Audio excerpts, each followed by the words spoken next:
సాగునీటి కోసం మంచిర్యాల జిల్లాలో రైతులు రోడెక్కారు. దండేపల్లి మండలం నాగసముద్రం దగ్గర జాతీయ రహదారిపై బైఠాయించి రాస్తా రోకో చేపట్టారు. కడెం ప్రాజెక్టు 25 డిస్ట్రిబ్యూటరీ కాల్వ ద్వారా సాగునీరు అందక పంట పొలాలు ఎండిపోతున్నాయని రైతులు ఆగ్రహం వ్యక్తం చేశారు. చివరి ఆయకట్టు వరకు సాగునీరు అందించాలని రైతులు డిమాండ్ చేశారు. దీంతో రహదారికి ఇరువైపులా భారీగా ట్రాఫిక్ నిలిచిపోయింది.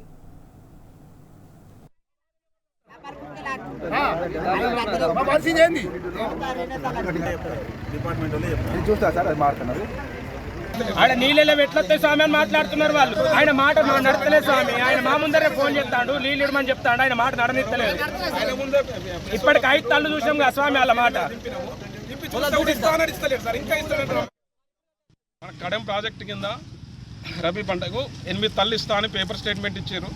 రైతులందరూ వాళ్ళ పేపర్ స్టేట్మెంట్ ప్రకారమే ఏది ఆరుతడి పంటలు వేసుకోవడం జరిగింది. వారు పేపర్ స్టేట్మెంట్ ఇస్తేనే రైతులు ఆరుతడి పంటలు వేసుకున్నారు. వస్తాయి కానీ ఆలోచనతోటి పండుతాయని ఆలోచనతోటి పంటలు వేసుకోవడం జరిగింది. వాళ్ళు ఏం వేసారు, ఒకే తడి ఇచ్చారు. ఇప్పటి వరకు అంటే మనకు 24కు వచ్చిన తడి ఒక తడి. వాళ్ళు ఇచ్చిన దాంట్లో 5 తల్లు ఇచ్చారు. 5 తళ్ళల్లో ఒక తడి అందితే రైతులు ఏం చేయాలి? రైతులు చాలా మొత్తం మీద పెట్టుబడి పెట్టి ఈరోజు ఒక పంట చేతికి వచ్చే టైం ఉంది. ఇంకొక నెల రోజులు అయితే పంట చేతికి వస్తుంది. ఆ టైంలో వీళ్ళు రైతులు వాటర్ ఇవ్వకుండా ఇబ్బంది పెడితే రైతుల పంట పొలాలు ఎండిపోతున్నాయి. స్పందన లేదు.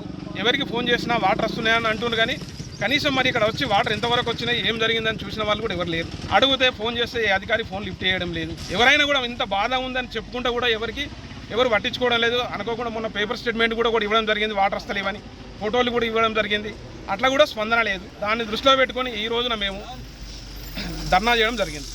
ధర్నా చేస్తే ఎస్ఐ గారు వచ్చి మాకు మాట హామీ ఇచ్చి మేము వాటర్ ఇప్పిస్తామని హామీ ఇచ్చారు.